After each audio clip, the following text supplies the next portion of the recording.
Voici la correction de cet exercice de notre travaux dirigés sur les problèmes non linéaires.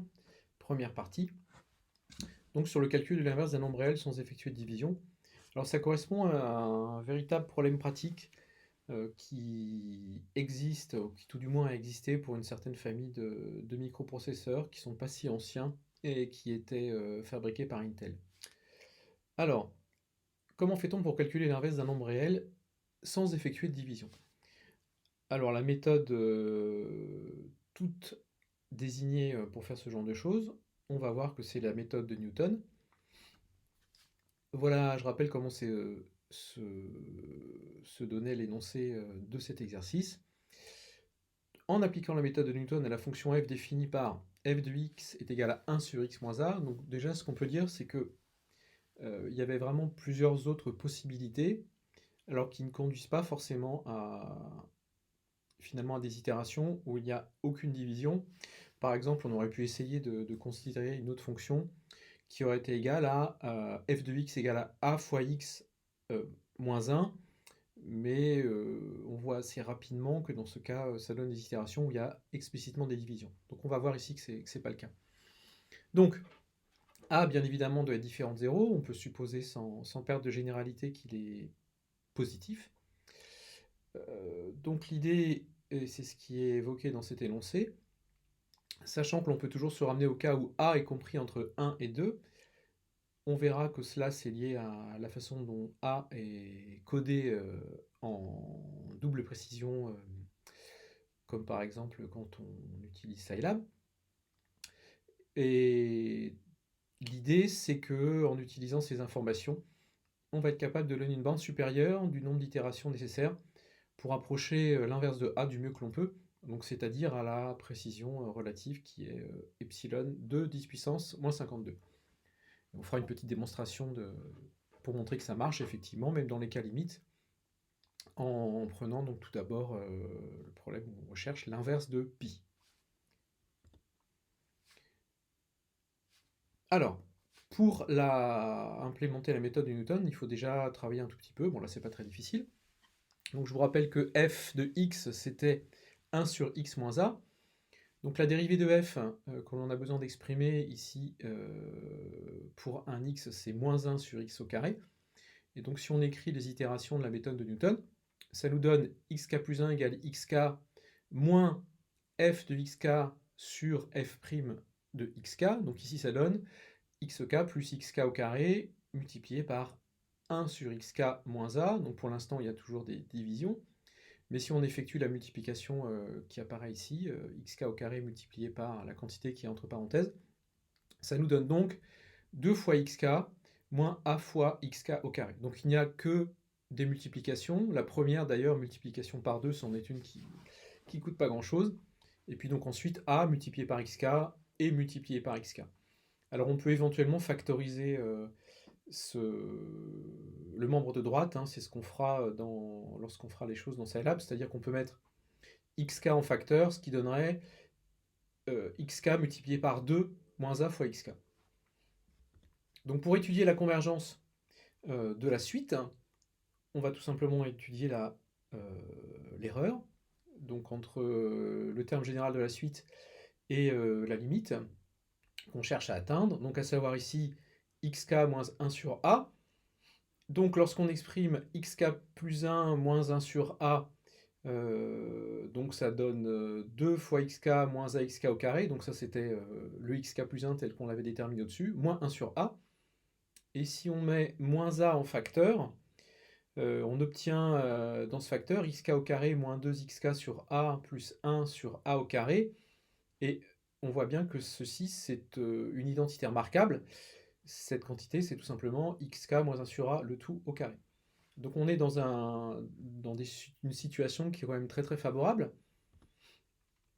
Et ce que l'on va faire pour facilement étudier la convergence de ceci sous forme d'une suite récurrente, on va tout simplement multiplier à droite et à gauche ce qu'on avait sur la ligne précédente par a, d'accord? Et donc ça nous donne exactement, finalement, donc là je regarde le membre de gauche, a fois xk plus 1 moins 1 sur a.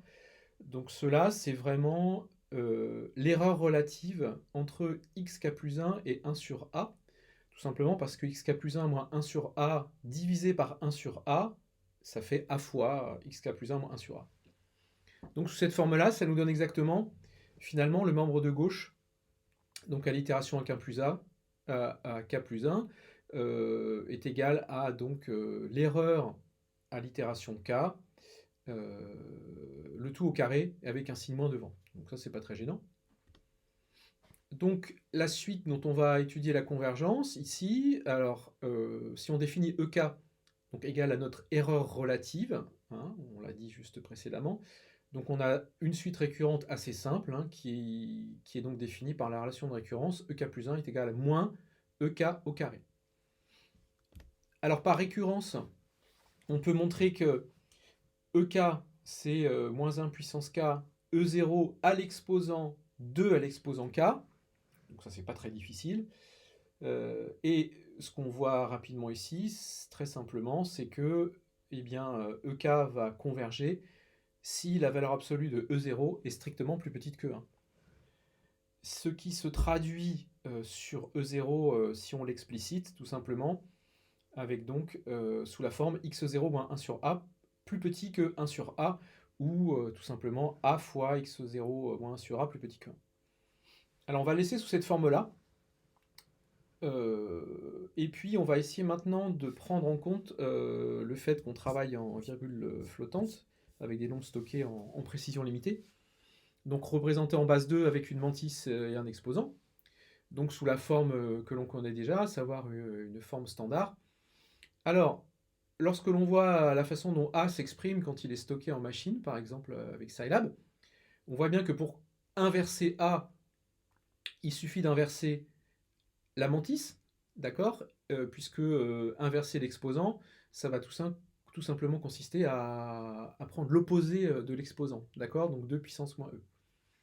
Donc, inverser la mantis ou n'importe quelle valeur qui soit la mantis multipliée par n'importe quelle puissance de 2, c'est équivalent. Donc là, on peut par exemple considérer que ce que l'on va faire, on va voir pourquoi c'est intéressant, c'est de chercher à inverser le double de la mantis. Donc on voit si on regarde la mantis actuelle, donc 0,1 et puis un développement décimal, si on multiplie cela par 2, cela donne un nombre qui va être de la forme 1, et puis avec un développement avec un certain nombre de bits. Et donc ce nombre-là, c'est un nombre qui va être compris entre 1 et 2. Alors on peut assez facilement supposer que A n'est ni égal à 1 ni égal à 2, d'accord, puisque dans ces cas-là, ce sont des cas en fait triviaux. Donc on va considérer que A est dans l'intervalle ouvert 1-2. Alors comment prendre en compte cette particularité en termes de convergence? Donc on l'imagine bien. Ce que l'on va essayer, c'est déjà de vérifier que quand A est compris entre 1 et 2, on va pouvoir satisfaire assez facilement l'inégalité que je rappelle ici, et surtout avoir déjà une idée finalement de la valeur de E0 qui, elle, va nous permettre de prédire quelle est l'erreur obtenue à une itération donnée, en fait, d'avoir tout du moins une borne supérieure. Donc, A étant compris strictement entre 1 et 2, l'inverse est nécessairement compris entre 1 et 1,5. Et l'idée, c'est que, puisque l'on sait que l'inverse se situe dans cet intervalle, la façon la plus naturelle de choisir une condition initiale dans cet intervalle, c'est de prendre exactement au milieu, d'accord? Donc 1,5 plus 1 divisé par 2, ça nous fait 3 quarts. Alors, il est clair que si on prend x0 égale 3 quarts, 1 sur a se situant dans cet intervalle, la distance entre x0 et 1 sur a est forcément strictement plus petite que la moitié de la longueur de cet intervalle, à savoir 1 quart. Donc ce qui veut dire que, comme inégalité sur la valeur absolue de l'erreur initiale, donc E0, on a donc E0 qui est strictement plus petite que 1,5. Pourquoi? Parce que x0 moins sur a est plus petit que 1 quart, et on sait que a est plus petit que 2, donc ça fait 2 fois 1 quart, 1,5. Donc avec cela, on est déjà assuré d'avoir la convergence, puisque 1,5 c'est strictement plus petit que 1, donc c'est déjà une bonne chose. La question c'est de savoir comment est-ce que l'on estime le nombre d'itérations au pire qui seront nécessaires pour atteindre la précision relative machine. Bah, c'est pas très difficile. On va tout simplement essayer de déterminer la valeur de K pour laquelle finalement on atteint la précision machine. Donc l'inégalité que l'on considère, c'est donc EK plus petit que la précision relative machine, à savoir 2 10 puissance moins 52. Alors on sait que E0 est strictement plus petit que 1,5, donc si on assure que 1,5 puissance 2 puissance K plus petit que 2 10 puissance moins 52, alors on permettra, en essayant de résoudre cette inégalité, en cas d'obtenir le nombre d'itérations nécessaires. Donc là, en arrangeant un petit peu les choses, en prenant les inverses, ça nous donne 2 puissance K, strictement plus grand que 2 10 puissance 52. Et donc, il suffit de 6 itérations. Pourquoi? Parce que 2 puissance 5, c'est 32, et 2 puissance 6, c'est 64, 64 étant plus grand que 52. Donc ça veut dire que 6 itérations, dans le pire des cas, ça sera suffisant pour atteindre la précision relative machine. D'abord, n'oublions pas de changer le format d'affichage pour voir le plus de décimales possible. Là, c'est particulièrement important pour illustrer la convergence. Donc on va définir le nombre dont on veut calculer l'inverse. Alors pi, bien évidemment, ça n'est pas compris entre 1 et 2. Alors on va plutôt considérer pi sur 2. Voilà. Ensuite, la valeur initiale de x. Donc là, je vais vraiment construire les itérations directement en ligne de commande. Ça va être suffisant pour voir qu'on atteint la convergence voulue en le nombre d'itérations prévues. Et donc là, je vais tout simplement écrire les itérations comme ceci. Donc vous reconnaîtrez normalement la formule de récurrence. Et ensuite, je vais faire afficher l'erreur. Première itération, deuxième, troisième, quatrième, cinquième. Donc on voit qu'en 5 itérations, l'erreur est exactement égale à 0. Voilà. Donc on a fait une itération de moins que le maximum théorique. Alors on peut voir si le maximum est effectivement atteint dans des cas limites. Alors premier cas limite que l'on va considérer, on va prendre quelque chose qui est presque égal à 2. On va prendre 2 moins epsilon. Donc on voit que ce n'est pas exactement égal à 2. On réinitialise la suite. OK. Et on fait nos itérations. Donc 1, 2, 3, 4, 5, 6. Donc là, on a eu besoin de 6 itérations exactement. On peut tester l'autre cas limite. Donc quelque chose qui est tout juste supérieur à 1. Et on conclura avec ça. Donc x égale la condition initiale. Et on lance les itérations. 1, 2, 3, 4, 5 itérations exactement. Voilà.